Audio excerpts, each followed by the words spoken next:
Salut tout le monde, merci de nous rejoindre pour PLB Club, votre nouveau rendez-vous foot, émission numéro 2 pour ceux qui n'étaient pas là il y a 15 jours. Je vous rappelle rapidement le contexte, on parle de foot anglais, on parle de foot allemand, d'où le nom PLB Club, PL pour Première Ligue, B pour Bundesliga. On va parler évidemment des Belges, on va parler aussi des affiches du week-end à venir. Salut Phil. Salut Philippe. Salut Serge. Bonjour Philippe. Et puis c'était déjà une émission un petit peu particulière puisque le week-end précédent était un week-end réservé aux équipes nationales. Et bonne nouvelle, très bonne nouvelle, nos Diables Rouges sont quasiment à la Coupe du Monde, quasiment. Mais bon, on peut presque dire qu'ils y sont, d'accord ? Même s'ils se sont fait un petit peu peur quand même. Il fallait absolument gagner au Pays de Galles, ils l'ont fait, mais tout n'est pas encore parfaitement réglé. Ça rend la presque qualification plus savoureuse, parce que ça n'a pas été facile. Non, ça n'a pas été facile. Maintenant, les résultats sont là aussi, sans Lukaku, sans Tielemans, donc on ne va pas faire la fine bouche. Une victoire sur les 2 derniers matchs. On joue contre le Kazakhstan, on joue contre le Liechtenstein. On ne peut pas imaginer une demi-seconde. Ne pas se qualifier, ce serait ne pas vouloir se qualifier, effectivement. Allez, voici la première partie de l'émission. Elle est consacrée précisément à nos Belges. 6 Belges de Première Ligue et de Bundesliga ont participé aux 2 matchs des Diables. Il y en a 5 qui évoluent en Première Ligue et 1 en Bundesliga. C'est pas neuf, ça fait quand même des années que c'est la Première Ligue qui alimente notre équipe nationale. C'est plus tout à fait les mêmes noms. À une époque, on avait De Bruyne, Hazard, compagnie. Bon, là, on a d'autres joueurs. Des jeunes aussi. Des jeunes joueurs, effectivement. Qui doivent émerger. C'est vrai que Doku était sans doute le plus en vue sur ces 2 derniers matchs, particulièrement contre la Macédoine, mais en même temps, ça n'a pas porté ses fruits, puisqu'ils n'ont pas réussi à marquer. Non, il a toujours ce coup de rein, il a toujours ses centres, il a toujours ses ballons qui traversent le rectangle. Parfois, ça manque un petit peu de présence. Il faut trouver le finisseur qui pourra terminer les actions spectaculaires et souvent percutantes de Doku. Pour parler des prestations des Belges, Antoine Thévelin est avec nous. Salut Antoine. Bonjour à tous. Alors, je vais vous dire qu'Antoine, il est là pour plusieurs raisons. Tout d'abord parce qu'il est journaliste Sudinfo. Ça nous permet aussi de rappeler que l'émission est relayée sur le site de Sudinfo. Et puis, Antoine, ancien joueur de foot et de bon niveau, 2e division quand même. Rappelez-nous ça. J'ai eu ma petite époque, on va dire, il y a presque il y a 15 ans maintenant. Oui, j'ai dû jouer une quarantaine de matchs avec Louvain, juste avant qu'il monte en Division 1. Donc voilà, j'ai connu ma petite période de semi-gloire. Je suis passé à autre chose. Avec un petit problème de blessure aussi, Oui, voilà, c'est pas les croisés comme on dit souvent, mais bon, j'ai eu un petit souci lors d'une opération. Pas de bol, une petite bactérie qui est passée par là, et puis voilà, on en est là. Et puis, grand supporter de City. Oui, grand supporter de City. C'est vrai que je dis toujours que c'est comme avec les femmes, quoi. J'ai eu le coup de foudre. J'ai toujours bien aimé Anderlecht aussi. J'ai toujours bien aimé Vincent Kompany. J'ai toujours été impressionné par sa prestance et son talent tout simplement. Donc c'est vrai que quand il a signé à City, j'ai été le voir et je suis tombé amoureux de Manchester City. Donc voilà, je pense que personne, je peux difficilement le cacher. Donc voilà. Supporter de City, ça tombe bien, puisque le premier diable dont on va parler, c'est Jérémy Doku. On en a déjà parlé un tout petit peu ici en plateau. Vous êtes d'accord, tu es d'accord, Antoine, si je te dis qu'il a franchi un cap depuis le début de la saison? Ouais, très, très clairement, il a franchi un cap avec les Diables et avec City. Ce qu'on a tendance à oublier, c'est vrai, c'est qu'avec Guardiola, les joueurs qu'il fait venir, bon, il les fait pas venir au hasard déjà, même s'il y a eu des erreurs dans les choix qu'il a fait. Souvent, ces joueurs-là ont besoin d'une saison. Je pense à Mahrez, Bernardo Silva, Cancelo, c'est tout, même Grealish, c'est tous des joueurs qui ont besoin de plusieurs mois d'adaptation. Le problème, c'est que la 2e saison de Doku, c'était la pire saison de Manchester City en 15 ans. Donc voilà, il est tombé. Peut-être que la saison dernière, c'était pas la bonne collectivement pour exploser. Mais là, clairement, on sent qu'il y a un renouveau. On sent qu'il y a des nouveaux joueurs. On sent qu'il y a une nouvelle manière de jouer aussi. C'est fini le tiki-taka à du 2 à l'heure comme il a fait pendant des années. Donc très clairement, il y a le sentiment que c'est peut-être sa saison. Ouais. Il a été élu joueur du mois de Manchester City. Tu as voté alors, si tu es supporter? J'ai pas voté, non, parce qu'en tant que journaliste, j'essaie de ne pas de ne pas influencer ce genre de truc. Mais très clairement, des différences, il en a toujours fait. Maintenant, il est de plus en plus décisif, même s'il faudra encore aller plus loin, il faudra encore passer un cap. La différence, c'est que voilà, lui demander de marquer 25-30 buts comme le faisaient les Mahrez et compagnie, on va peut-être pas en arriver là. Pourquoi? Parce qu'il y a un homme à Manchester City qui attire tous les ballons et qui attire tous les buts, c'est Haaland. Bon, à l'époque, vous allez me dire, il y avait Agüero, mais qui marquait moins. Et puis, il y a un style de jeu un peu différent depuis cette saison, avec des vrais backs gauche, en fait. Que ce soit O'Reilly ou Aït-Nouri qui a commencé la saison. On a des joueurs qui prennent beaucoup plus le flanc. Donc, c'est-à-dire que Doku, pardon, peut beaucoup plus rentrer dans le jeu, est beaucoup plus déresponsabilisé de cette zone-là qu'il avait tendance un petit peu à trop occuper avant, quand il s'était avec Vardiol, par exemple, qui restait derrière et qui montait beaucoup moins. Donc, je pense que ça lui fait du bien. Il est un peu plus libre. Et voilà, pour le moment, ça lui réussit. Et je pense que ça pourrait continuer dans les prochains mois. Voilà un supporter qui analyse bien, je pense, le travail de ces joueurs. On passe à un autre joueur offensif, évidemment, et là, il s'agit de Leandro Trossard. En faux neuf contre la Macédoine du Nord, flanc gauche contre le Pays de Galles. Il a cette faculté de pouvoir, d'être polyvalent, de pouvoir jouer dans tous les rôles offensifs. Bon, c'est un avantage pour l'entraîneur. Est-ce que ça lui pose pas quand même un petit peu préjudice par rapport à sa carrière? Et en plus, bon, ses statistiques sont largement meilleures lorsqu'il monte au jeu que quand il est titulaire, Serge. Je crois que sa plus grande qualité, c'est sa polyvalence, mais c'est aussi son plus grand inconvénient finalement, parce qu'on ne sait jamais le situer vraiment à une position avec un type de jeu. Il peut être numéro 9, il peut jouer à gauche, il a déjà joué comme quasiment numéro 10 à l'époque de Brighton. Donc c'est un joueur avec beaucoup de qualité. Voilà, c'est pas un joueur qui va marquer 20 buts et qui va réussir 20 assists chaque saison, mais je pense qu'il est tellement précieux. D'ailleurs, Arsenal, il est titulaire maintenant depuis plusieurs rencontres. Donc c'est pour ça aussi, à mon avis, que Rudy Garcia lui fait confiance en équipe nationale. Donc voilà, il est souvent critiqué, je trouve à tort, parce que c'est un joueur avec énormément de qualité qui justement peut dépanner, peut monter au jeu, peut commencer comme titulaire, peut faire des différences dans des moments difficiles. C'est un joueur finalement assez complet, donc ça reste quand même sa grande qualité. Antoine, il a fait une grosse boulette, c'est vrai, dans le match au Pays de Galles. Il s'est repris quelques secondes plus tard en marquant. C'est quand même un joueur assez, je vais dire, atypique. Énormément de talent, mais un peu atypique quand même. Oui, heureusement pour lui qu'il s'est rattrapé dans la foulée, parce que au niveau de l'opinion publique, ça aurait pu être un gros coup, en fait, cette boulette-là, surtout si ça avait des conséquences après. Après, moi, il y a un constat que je fais, c'est que Trossard, où qu'il évolue et quel que soit le coach, il a toujours beaucoup joué. Alors que, justement, c'est vrai que il est polyvalent et ça peut lui jouer des tours. Pourquoi? C'est pas un neuf, c'est pas un vrai neuf, c'est pas soit une grosse baraque qu'on met devant, soit un neuf qui bouge entre les lignes. C'est pas non plus un flanc comme Doku, par exemple, qui va percuter, faire des différences. Et pourtant, il a toujours été là. Donc, à mon avis, il faut se poser les bonnes questions. Les entraîneurs à l'entraînement voient des choses que nous, on ne voit pas. C'est que Trossard répond à chaque fois aux attentes, c'est qu'il est disponible, que c'est un gars qui travaille pour l'équipe et qui finalement répond présent, même si c'est de manière plus discrète par rapport à ce qu'on voit. J'ai envie de dire, le spectateur lambda qui regarde un match, il va se dire effectivement, c'est Lukaku qui marque des buts et c'est Doku qui fait la différence. Mais à côté de ça, voilà, il faut des joueurs un peu moins présents et peut-être un peu plus discrets, mais qui font le taf. Et je pense que Trossard, il le fait bien. Il ne faut pas oublier que ça fait 3-4 ans qu'il évolue dans une équipe qui est une des meilleures du monde, Arsenal. C'est pas parce qu'ils n'ont pas encore gagné le titre, ça viendra. C'est ce qui fait de mieux en Première Ligue pour le moment, donc ça veut tout dire.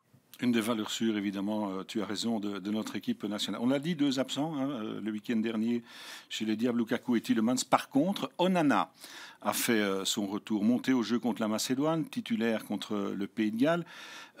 C'est un profil intéressant, mais Phil, quand même beaucoup de blessures, fragile également, Onana. Oui, c'est particulièrement étonnant quand on voit sa stature et l'impact physique qu'il a dans une rencontre. Quand on a une fragilité comme ça, qui semble se confirmer depuis un peu plus encore depuis qu'il a Aston Villa, c'est toujours le même genre de blessure en plus qu'il a. Donc c'est un souci qu'il doit arriver à régler, mais en jouant autant dans un championnat comme la Première Ligue, plus l'équipe nationale, la qualification européenne, tout ça, ça va être compliqué. C'est toujours des problèmes au niveau du muscle ischio-jambier. Donc c'est récurrent, c'est une faiblesse qu'il a. est-ce qu'on a vraiment le temps de travailler pour que ça se soigne et que ça permette de récupérer? L'avenir nous le dira. Mais là, il revient. Il ne faudra pas trop forcer quand même dans les premières semaines. Et le calendrier, évidemment, d'ici la fin de l'année en Première Ligue, ça s'annonce quand même C'est chargé. très chargé. On devrait inviter un orthopédiste dans l'émission pour qu'il nous explique pourquoi certains joueurs comme ça Ouais. sont blessés de manière récurrente. Il y a peut-être aussi quelque chose de naturel. Il y a des gens qui sont plus fragiles les uns que les autres, mais l'accumulation des matchs, évidemment, fait qu'il y a de plus en plus de blessures. Et ça, on le dit aussi depuis pas mal d'années. C'était sa première titularisation depuis le 23 août, quand même, pour Onana, qui s'était blessé. C'est peut-être aussi l'une des raisons, avec la blessure de Tielemans, que Aston Villa a un peu de difficulté. C'est sûr que les deux qui manquent dans l'entrejeu, cela dit, sur les 4 dernières rencontres, ils ont fait le taf puisqu'ils ont gagné 4 fois, 2 fois en Coupe d'Europe, 2 fois en championnat. Il fallait le faire. Et c'est McGinn qui a été le héros de ces matchs puisqu'il a quasiment marqué à chaque fois. Maintenant, il va falloir revenir dans cet entrejeu qui a quand même été assez performant ces dernières semaines. Onana, c'est peut-être l'occasion aussi d'un peu le protéger, de ne pas le faire trop jouer. On va voir comment ça se passe. Et Tielemans, je ne sais pas s'il jouera déjà ce week-end. Antoine, on a besoin quand même d'un profil comme Onana dans une équipe pour son côté athlétique, sa taille, son jeu de tête, sa récupération, son intelligence dans le positionnement. Ouais, l'idée n'est pas de comparer les deux, mais c'est vrai que quand on avait, à l'époque de Fellaini, c'était aussi le seul profil, c'était un profil unique dont on avait besoin dans l'équipe. Et c'est vrai que même si Raskin a été assez bon là au Pays de Galles, même je veux dire, même physiquement, il commence à connaître le jeu britannique, on va dire Raskin, mais Onana, c'est quand même un niveau au-dessus en termes d'impact et de présence. Maintenant, c'est vrai qu'on a quand même de quoi être relativement inquiet avec Onana, parce que si on regarde depuis le début de sa carrière, à Lille, il n'a jamais été blessé, à Everton, c'était par-ci par-là un petit match, et maintenant, c'est vrai qu'il commence à enchaîner les blessures, et la concurrence à Aston Villa fait que je ne sais pas s'il va réussir à enchaîner les matchs en Première Ligue, et on aura besoin d'un Onana au top si on veut faire quelque chose à la Coupe du Monde. Donc voilà, on peut juste espérer qu'il arrivera à se remettre, qu'il va peut-être petit à petit reprendre du rythme. Et voilà, parce que c'est vrai que c'est un profil unique dans le noyau des Diables. Un autre joueur qui, lui, n'est jamais blessé, quasiment, ou presque, c'est Théat, parce que c'est un joueur, à chaque fois moi, à chaque fois que je le vois jouer, je suis quand même toujours impressionné. Il est devenu vraiment incontournable à Francfort et en équipe nationale. C'est pas le plus talentueux, mais titulaire partout où il passe, en fait. Que ce soit à Bologne, que ce soit à Rennes, à Francfort, c'est impressionnant. On va voir ses stats aussi.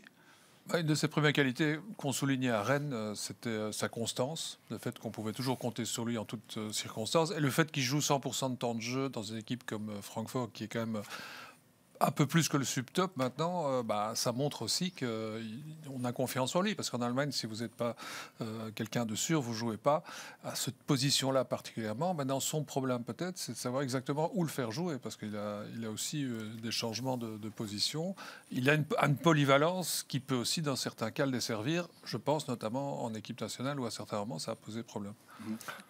Oui, c'est quand même un joueur qui est présent en sélection depuis les U15. Oui. Donc il y a quand même un passé, il y a eu quand même du chemin parcouru.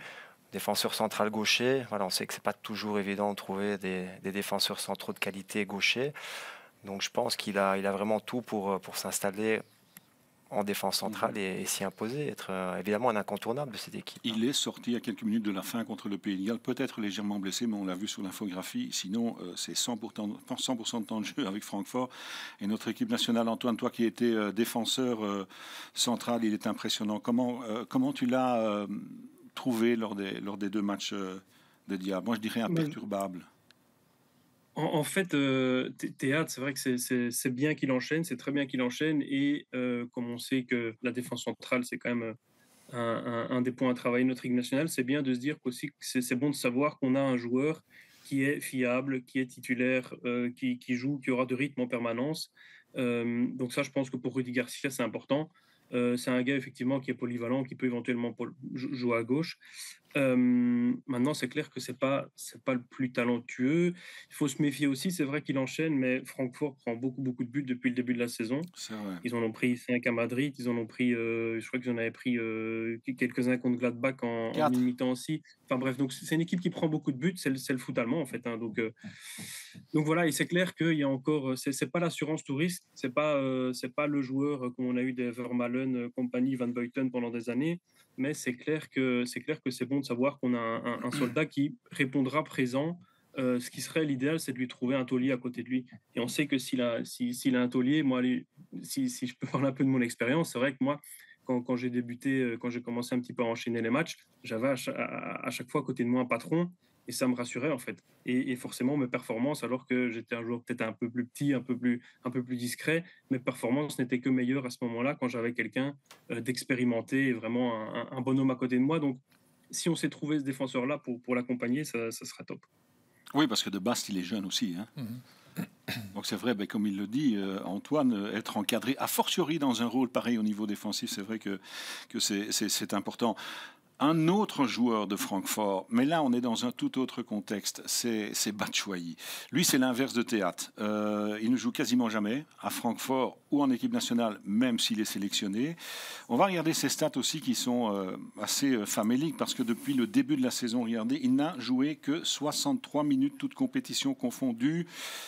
5 matchs d'affilée qu'il reste sur le banc des réservistes. C'est un peu une énigme quand même. Moi, j'utiliserais un qualificatif pour lui, c'est l'instabilité. Depuis qu'il est parti du Standard il y a une dizaine d'années, je crois qu'il a fait 10 clubs en tout dans sa carrière. Ça s'est bien passé quand il est arrivé en Turquie, mais sinon, ça a été quand même souvent des prêts, des retours à Chelsea, et là, c'est vrai qu'il joue quasiment plus, donc c'est compliqué quand même de penser à lui pour les Diables Rouges. Oui, pourtant, il a été sélectionné. Alors, certains ont dit qu'il aurait dû monter en fin de match contre. Mais il ne l'a pas fait. Il l'a pas fait. Enfin bon, c'est quelqu'un qui a quand même énormément de talent, Antoine. Et de l'expérience aussi. Donc c'est quand même très étonnant la situation dans laquelle il est. Je pense en fait, qu'on se souvient à ses débuts, c'était un peu de l'éclosion de Lukaku aussi. Donc les supporters du Standard disaient Michi, ceux d'Anderlecht disaient Lukaku.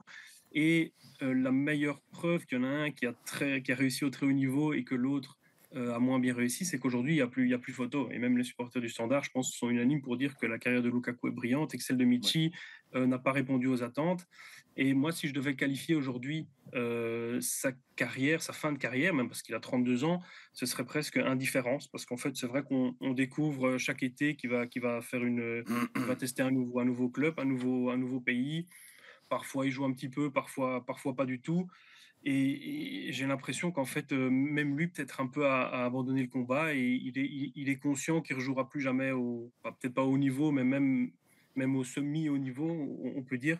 Donc voilà, je trouve ça vraiment dommage parce que du talent, c'est clair que c'est clair qu'il en a et c'est clair que c'est de nouveau un profil qu'on n'a pas. On a Lukaku devant pour mettre des goals et pour bouger tout le monde, mais c'est vrai qu'on l'a vu qu'on a Macédoine et tout le monde s'est posé la question, tiens, pourquoi Michi rentre pas? C'est vrai que c'est légitime de se la poser. Maintenant, voilà, Michi est en manque de rythme, est en manque de sensation, en manque de confiance, et donc c'est peut-être pour ça que Rudy Garcia l'a pas fait jouer.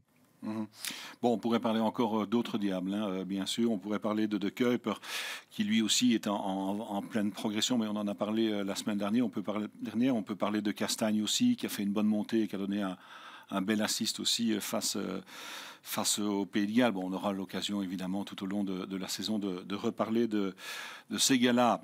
Merci Antoine, c'était sympa de nous accompagner. Merci à vous pour l'accueil. On te laisse à ton travail de Sud Info. Tu reviendras volontiers nous dire bonjour? Avec plaisir, quand vous voulez.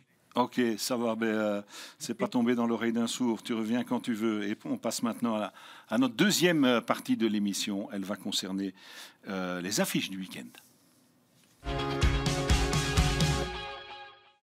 Et on commence évidemment avec les affiches en Angleterre. Et honneur au leader, Arsenal se déplace à Fulham samedi à 18h30. C'est l'un des nombreux derbys londoniens. Les Gunners qui sont en tête avec un petit point d'avance sur Liverpool. D'où la question, est-ce que c'est enfin la saison des Gunners? Je veux une réponse claire. En un mot, c'est clair, oui, c'est la bonne saison. Ah, mais vous dites ça chaque année. Non, c'est pas vrai, c'est pas vrai, parce que bon, il y avait Manchester City, les 4 titres consécutifs. L'année passée, on pensait que c'était City. Finalement, Liverpool a très vite émergé, a pris la tête assez rapidement et l'a tenu jusqu'au bout. Mais là, je pense que c'est la bonne saison. Déjà, rien que à la sortie du mercato, Arsenal finalement est le seul club à avoir recruté, à avoir renforcé certains postes, mais n'a pas perdu de joueurs majeurs. Allez, City a perdu De Bruyne, Liverpool a perdu quelques joueurs importants aussi. Arsenal, non. Et si on regarde maintenant le noyau, il n'y a qu'à regarder les remplaçants, le banc de touche maintenant sur les matchs. Il y a des joueurs qui devraient être titulaires, qui pourraient être titulaires. Il va faire une rotation aussi parce qu'évidemment, il y a la Ligue des Champions et les autres coupes nationales. Mais pour moi, c'est le club qui a le noyau le plus costaud et qui est capable justement de tenir jusqu'au bout et de pouvoir jouer sur plusieurs fronts. Je pense que Arteta a quand même retenu la leçon de ses échecs, 3 fois deuxième sur les 3 dernières saisons. Voilà, ça l'a obligé à tirer les bons enseignements. Il a reçu de quoi recruter. Il y a des joueurs quand même qui ont de l'impact qui sont arrivés. Donc je pense que c'est la bonne saison et on le voit défensivement, c'est toujours aussi solide. Gyökeres maintenant va offrir d'autres opportunités. Eze quand même apporte pas mal de choses aussi. On a vu que Ødegaard est blessé maintenant quasiment à chaque match, mais on n'a pas l'impression que ça a de l'impact, alors que la saison dernière ça a eu de l'impact par exemple. Voilà, je pense qu'il y a énormément de signes positifs pour penser que c'est la saison d'Arsenal. Ils ont dépensé quand même 294 millions d'euros pour leur transfert. Mais vous avez cité Madueke, Eze, Gyökeres. Maintenant, il y a quand même, voilà, avec leur temps de jeu, les nouveaux d'Arsenal, il y a quand même la poisse qui s'acharne un petit peu aussi du côté d'Arsenal. Il y a quand même Ødegaard à nouveau blessé. Saka a été blessé. Saka a été blessé. Havertz blessé. Madueke blessé. Heureusement qu'ils ont pris Gyökeres. Oui, alors c'est vrai qu'il y a eu cette défaite à Liverpool, mais je pense que dans l'ensemble, c'est un bon début de saison. Et les absents, on n'a pas l'impression qu'il manque ces joueurs-là. Havertz, on n'en parle presque pas parce qu'on sait qu'il est blessé depuis un bon moment. Ødegaard sort à chaque match, je vous l'ai dit, mais en première mi-temps, je pense qu'il a même battu un record. Il est sorti 3 fois d'affilée à la première mi-temps. Ça n'a pas d'impact sur les résultats. Donc justement, c'est en voyant qu'il y a des blessés, mais que les résultats sont quand même présents, on se dit que finalement, Arsenal a retenu les leçons des échecs passés. Phil, c'est l'année d'Arsenal? Moi, j'ai une réponse beaucoup plus courte. Je ne sais pas. C'est très difficile à dire, je pense. Ils ont tous les moyens. Il faut se mouiller, c'est facile. Oui, si. Non, franchement, je ne sais pas. Parce que je les ai vus jouer. Ils ne m'ont pas toujours convaincu cette saison. Et j'attends de voir une série de matchs vraiment convaincantes. Et pour l'instant, je trouve que je ne la vois pas. Ils parviennent à gagner sans être convaincants. C'est un signe. C'est vrai. Mais oui, c'est vrai que je voulais ajouter aussi qu'avec le nombre de blessés qui ont quand même une certaine importance, qui peuvent revenir, après, il faudra qu'Arteta arrive à gérer son groupe. Et ça peut être un problème aussi. C'est vrai. En tout cas, il y a une stat qui est très importante, c'est au niveau défensif. Arsenal n'a encaissé que 3 petits buts sur ces 10 premiers matchs. Ce qui ne s'est jamais vu dans l'histoire d'Arsenal. Oui. C'est-à-dire combien? 137 ans 137 ans, oui, de mémoire. Impressionnant, ça. Même les Invincibles n'ont pas réussi à faire ça. Non, exactement. Mais vous vous souvenez de cette fameuse phrase de Sir Alex: une attaque vous gagne des matchs, mais une défense vous gagne des championnats. Voilà pourquoi c'est la bonne saison pour Arsenal. Et puis c'est une défense qui n'a pas changé. Non, exactement. Et Calafiori maintenant qui s'installe comme titulaire sur le flanc gauche, mais il y a encore d'autres options. Il y a encore Ben White, il y a Timber qui peut jouer. Il y a Hincapié qu'on n'a même pas encore vu. Donc voilà, il y a Mosquera qui a fait quand même des entrées assez intéressantes dans des conditions pas toujours faciles. Non, je pense qu'il y a énormément de signes positifs. Alors on n'est qu'en début de saison, ça doit être confirmé. Mais ça me semble très très costaud en tout cas. Et puis c'est une tradition presque du côté d'Arsenal depuis 2 saisons. C'est la meilleure défense, tout simplement. Donc là, on travaille dans la continuité. On sait aussi que pour gagner des trophées et des titres, il faut avoir cette stabilité défensive inévitable. Le moment clé, ça va être le mois de mars. C'est à chaque saison, à chaque fois qu'ils ont terminé deuxième, ça a été toujours le mois un peu pivot. C'est là où ils ont commencé à perdre des points sur les concurrents directs. Donc c'est trop tôt, mais franchement, il y a quelque chose de très intéressant qui est en train de se passer. Déplacement à Fulham, qui est 14e. Cette équipe reste sur 2 défaites à Bournemouth et Aston Villa. Mais voilà, attention quand même, aller à Craven Cottage. Traditionnellement, on a perdu là-bas. C'est un piège traditionnel pour Arsenal, Fulham. Est-ce que je rêve? Non, Arsenal. Vous avez dit on. Non, j'ai pas dit on. Arsenal a perdu des plumes et même à domicile sur les 2 dernières saisons. Donc c'est un match toujours très compliqué. Ok. Et puis on aura peut-être un duel entre Trossard et Castagne. Ouais. Plus que probablement, oui. Trossard était titulaire sur les derniers matchs et a commencé sur le flanc gauche. Et Castagne est titulaire parce que il y a un blessé pour le moment au poste arrière droit. Donc logiquement, oui, ce serait un face-à-face. Autre affiche samedi, mais ça c'est à 16h, c'est Manchester City face à Everton. Rapidement, un mot sur ce match-là, Serge, parce que c'est toi qui seras au commentaire sur PlaySport. Oui, sur PlaySport. Alors, City est sur une bonne séquence. C'est 7 matchs sans défaite, après quand même un début de saison un peu compliqué. Haaland est pour le moment injouable. Ouais. Il marque des buts à l'appel. Doku, on en a parlé, il fait un très très bon début de saison. Mais attention à Everton, ils viennent quand même de battre la dernière équipe qui était invaincue, c'est Crystal Palace. Donc, voilà. Et attention à Grealish, qui fait son retour. Qui a réussi des assists, qui a marqué, qui a l'air complètement libéré après quasiment 2 saisons blanches du côté de Manchester City. Il avait eu ce triplé où il avait été excellent et puis derrière, il a eu du mal à rebondir. Mais là, il est en grande forme et c'est clair qu'il aura une grosse motivation au moment revanchard. Il joue comme un mort de faim depuis le début de la saison et il est dans une équipe dont ça peut être la principale qualité, c'est de jouer tout le temps avec cette énergie-là à tous les matchs. Donc City doit faire très attention. Et puis c'est nouveau le joueur clé, ce qui n'était plus à Manchester City. Là, il polarise un petit peu tout le jeu offensif d'Everton. Et Moyes lui laisse un petit peu la clé du jeu offensif de l'équipe. Donc, ça va être intéressant. Et Pickford est en grande forme. Et voilà. Avec l'équipe nationale, il a fait des arrêts incroyables. Avec Everton, c'est toujours un peu comme ça. Ok, bon, on en vient à la grosse affiche du week-end en Angleterre, Liverpool-Manchester United, dimanche à 17h30. Et regardez qui est avec nous pour en parler, Jean-François. C'est bien lui? Oui, vous l'avez reconnu? Ça va, Jean-François? Salut. Ouais, salut tout le monde. Salut. Bon, c'est toi qui vas commenter ce match, qui est un gros match, évidemment. À partir du moment où on va à Anfield, ce sont toujours des gros matchs, mais face à Manchester United, forcément, c'est que du bonheur, ça, d'aller sur place, hein?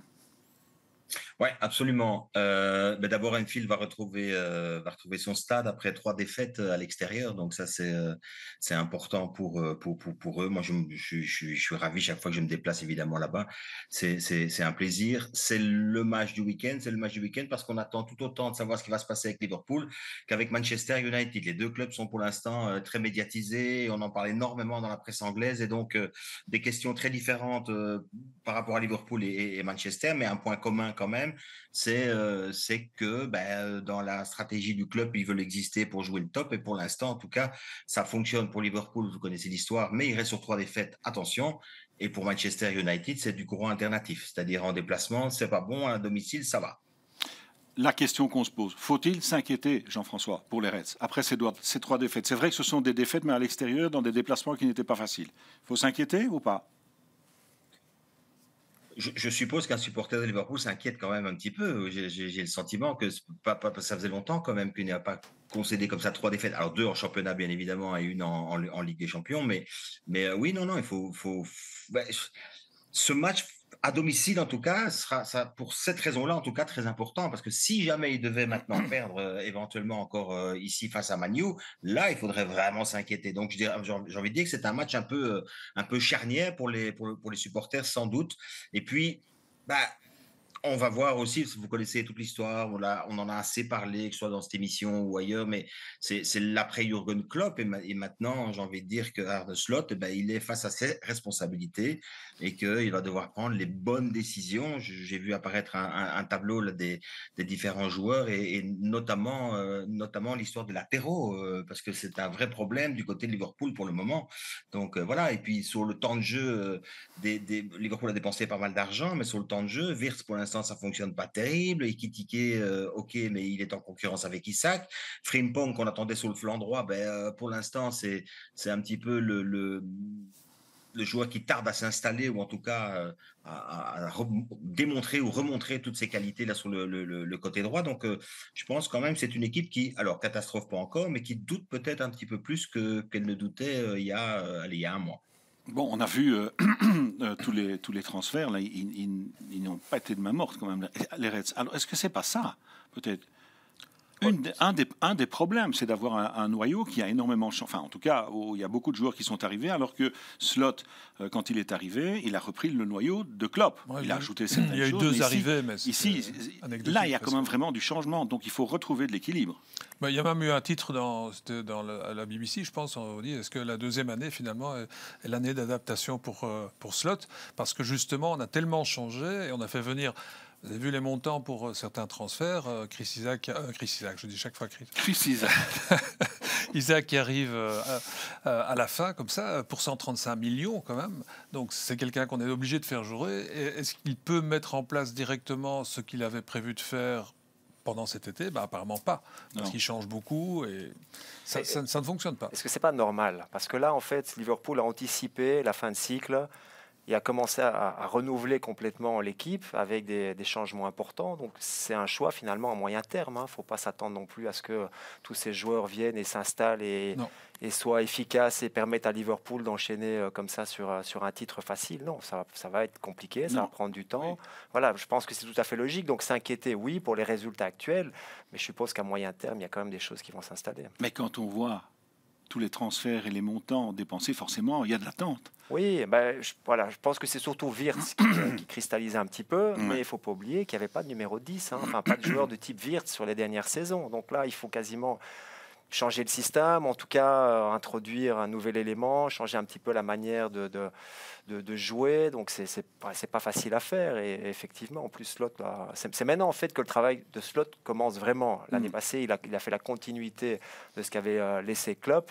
Voilà, maintenant, c'est vraiment une nouvelle ère qui commence, une nouvelle époque, et ça va prendre un petit peu de temps sans doute. Symbole aussi, comme souvent, des difficultés de Liverpool, c'est Mo Salah, qui n'est pas à son niveau habituel. 10 matchs, toutes compétitions confondues, 3 buts, 3 assists. Vous me direz, c'est pas mal, mais pour lui, c'est pas énorme. Moi, je vous propose d'écouter un petit morceau d'interview de l'une des légendes et des références aussi au niveau du foot en Angleterre. C'est Gary Lineker qui explique la situation de Salah par rapport au départ de Trent Alexander-Arnold. Écoutez. In terms of creativity as much as anything else, I think they're really missing Trent. I think before that they would, sometimes Trent to go forward and obviously they get perhaps exposed defensively and people go on about, but defensively, but what he gives you going the other way is very impossible to replace. There is not another player I can think of in world football that plays that position in the way that he plays it offensively. And I think Mo's missing him. I think that connection that they had. Jean-François, oui. C'est quand même un petit peu l'hôpital qui se moque de la charité ou l'inverse, parce que l'année passée, on l'a quand même beaucoup critiqué, non? Il a toujours été critiqué pour son rôle défensif. Il a énormément été critiqué pour ses erreurs défensives, son manque de présence défensive, et maintenant on va dire que c'est parce qu'il n'est pas là que Salah ne fonctionne pas.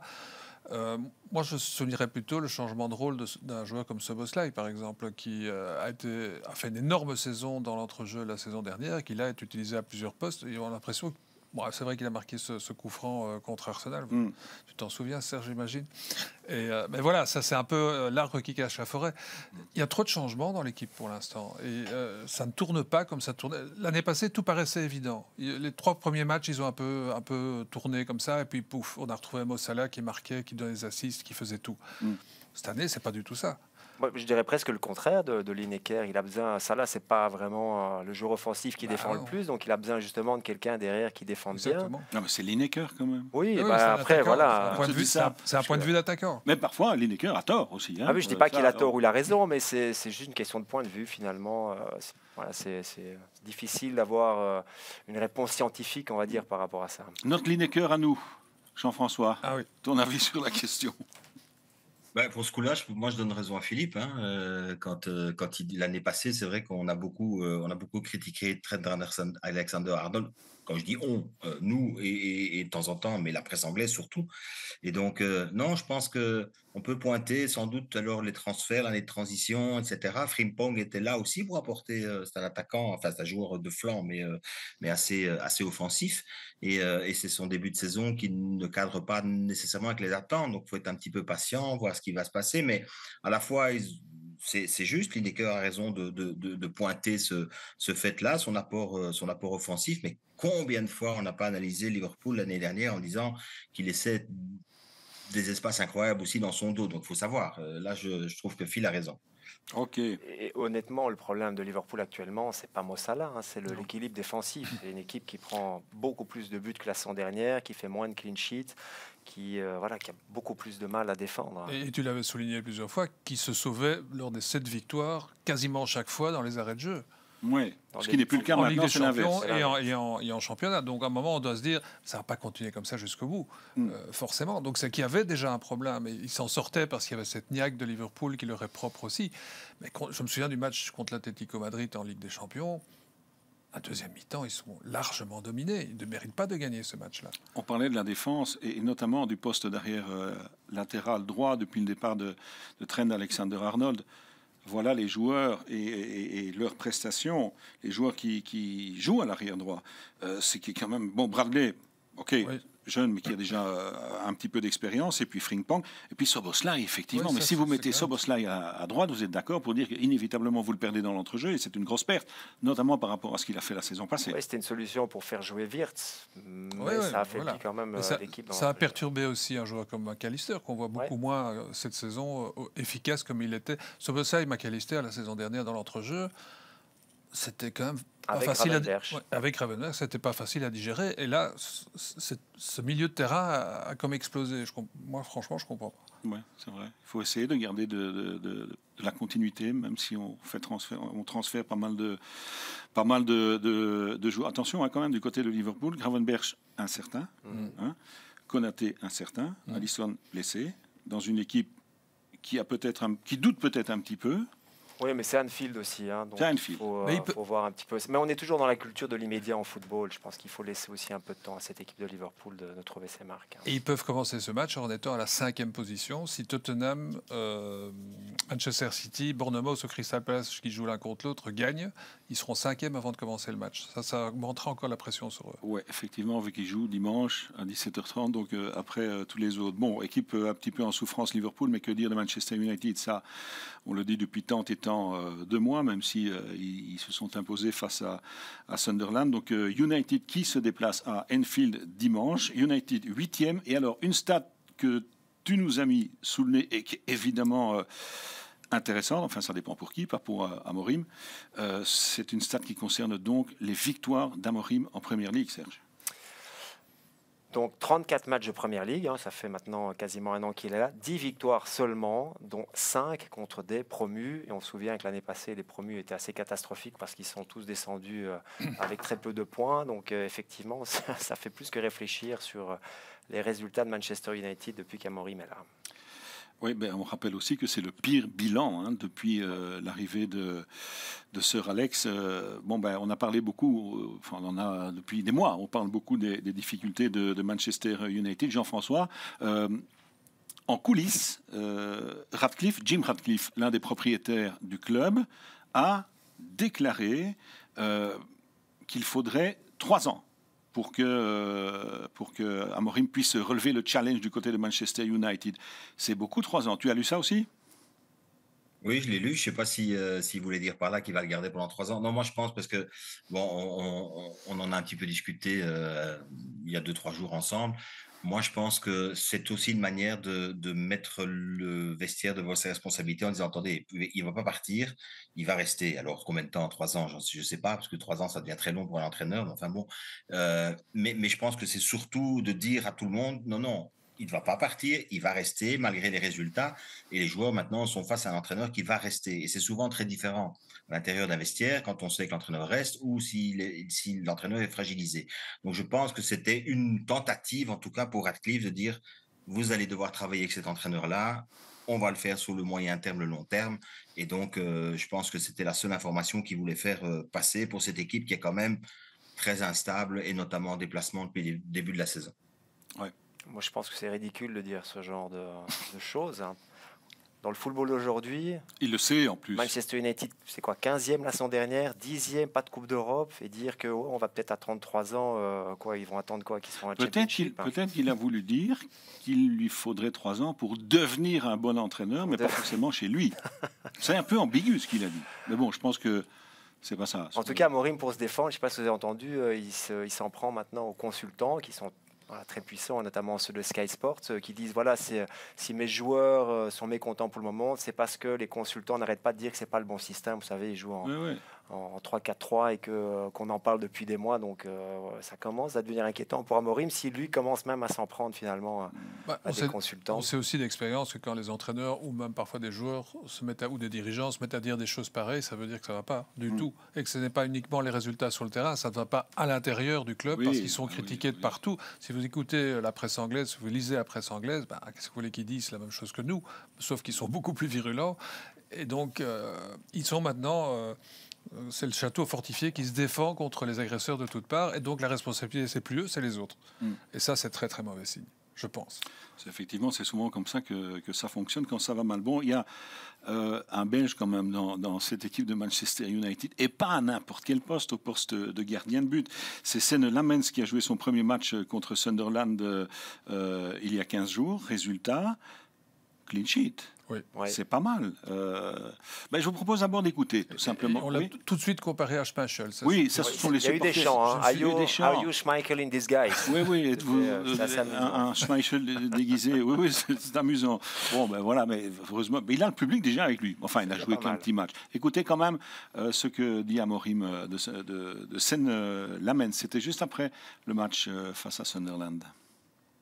Pleased because all the teammates help Sen to have a very good first match. When you look at him, you can feel the confidence that he has. He can play with both feet. That is more important than people think. He didn't look nervous. That is also a very good thing. So people are pleased, but he has another guys that want to play. So it's going to be a good fight. Ouais, l'autre gars qui veut jouer, c'est Bayindir, évidemment. Jean-François, tu as vu aussi la prestation de Lammens. C'est bien parce que c'est un premier match, parce que c'est une victoire, parce que c'est une clean sheet. Donc, c'est un premier pas. Après, il ne faut peut-être pas s'enflammer non plus, parce qu'il faut confirmer dans un club pareil, c'est pas facile, hein. Et confirmé à Anfield en plus à Liverpool, donc ça c'est assez incroyable. Mais deux choses. La première, quand j'entends l'interview d'Amorim, je me dis c'est parfait pour mettre tellement un gardien en confiance parce qu'il lui remet l'autre dans les pattes tout de suite. Et puis sur l'analyse de sa prestation, je faisais le match et donc je me souviens très bien de la rencontre de Séné dans ce match-là. Je dirais que il fait un bon match, il n'a pas énormément de travail, il a quand même une grosse bourde dans la rencontre, une sortie quand même très approximative. Et donc, il ne faut pas s'emballer non plus. En Angleterre, on vous monte très vite, mais on vous descend tout aussi vite. Donc, soyons encore patients avec lui. Mais c'est un beau test et je souhaite vraiment que ce test-là à Anfield, il le réussisse. Bah oui, effectivement, on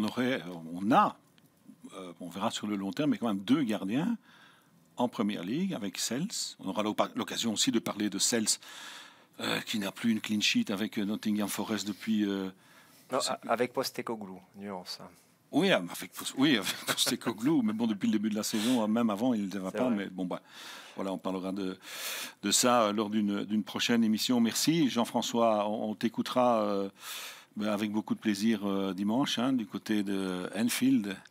Est-ce que tu chantes le You'll Never Walk Alone avant la rencontre? Quand je peux, oui, bien sûr. Non, juste un truc à dire, c'est que en fait, c'est bien, parfait. J'ai pris des notes, j'ai donc préparé mon match pour dimanche. Je suis prêt. Voilà. Ça va. Écoute, tu reviens aussi quand tu veux, que ce soit en visio ou en plateau. Salut, Jean-François. Merci d'être venu. Salut. Voici le programme de la Première Ligue sur Play Sport. Les affiches, on parlait de Sainsbury, Nottingham qui accueille Chelsea, c'est une belle affiche. C'est surtout le match de la peur pour les 2 entraîneurs. Ouais, c'est vrai. Oui, Postecoglou sûrement. Maresca sur une victoire face à Liverpool. Oui, Maresca, ça va.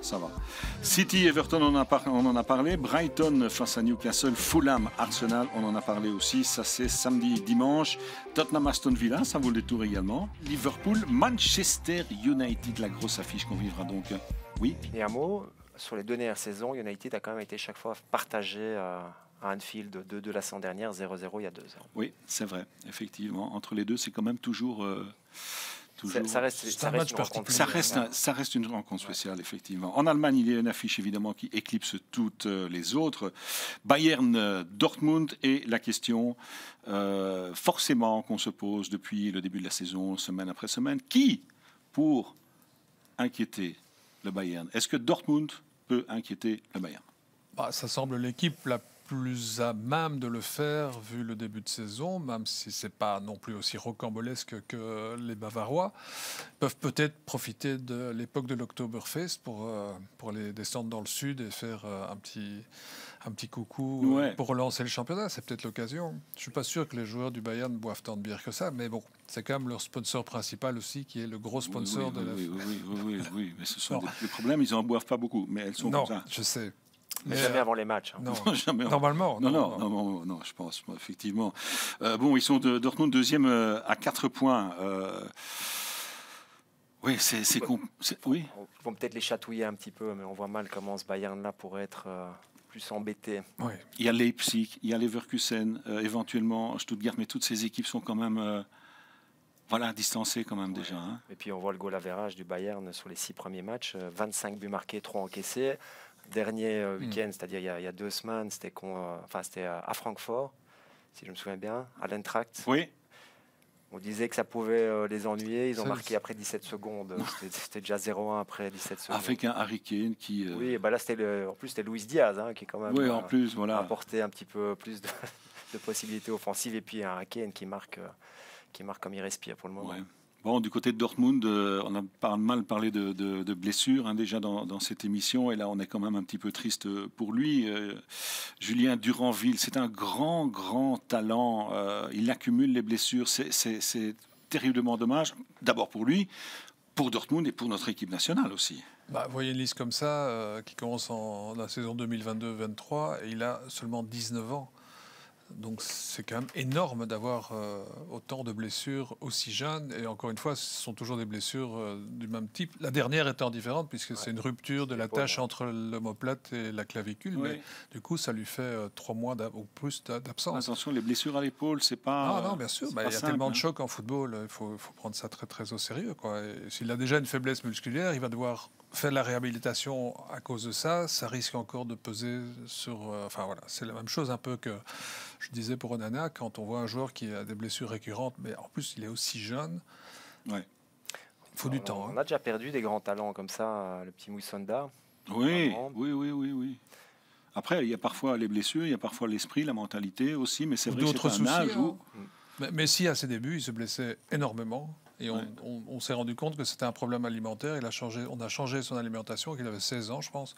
Et vous me direz ce qu'il a pris alors. Ça, je ne sais pas. Mais non, on va inviter un orthopédiste. Voilà. Oui, c'est vrai, mais pourquoi pas? Et pourquoi pas? Parce que les blessures font partie...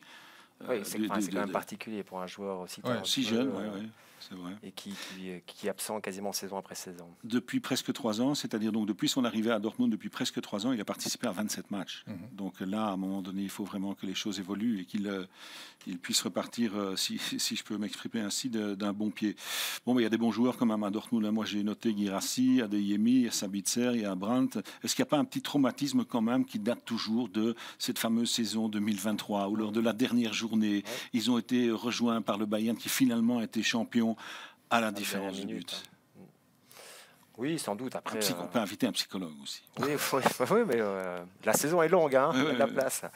Il y a un traumatisme qui date depuis bien plus longtemps. Le Bayern, il me semble, depuis 2013, ils sont champions, sauf il y a 2 ans où Leverkusen fait la saison parfaite. Donc le traumatisme, il est bien plus important que sur ce match-là, évidemment.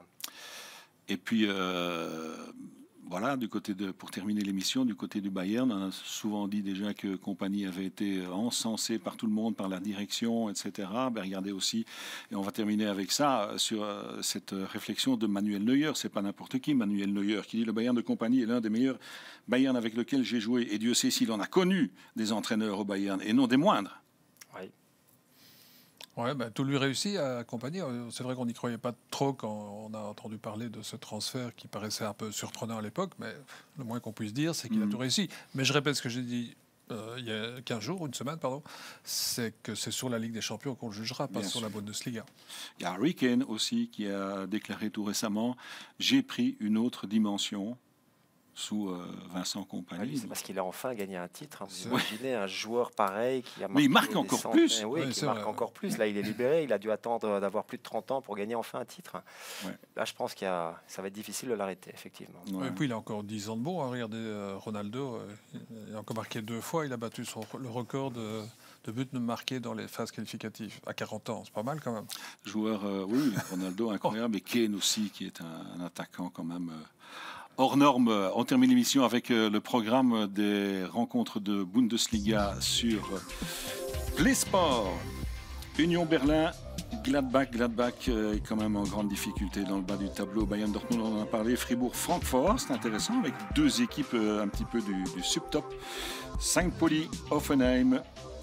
Dimanche, donc une rencontre vendredi, une rencontre samedi et 2 rencontres dimanche. Voilà les amis, il me reste à vous remercier.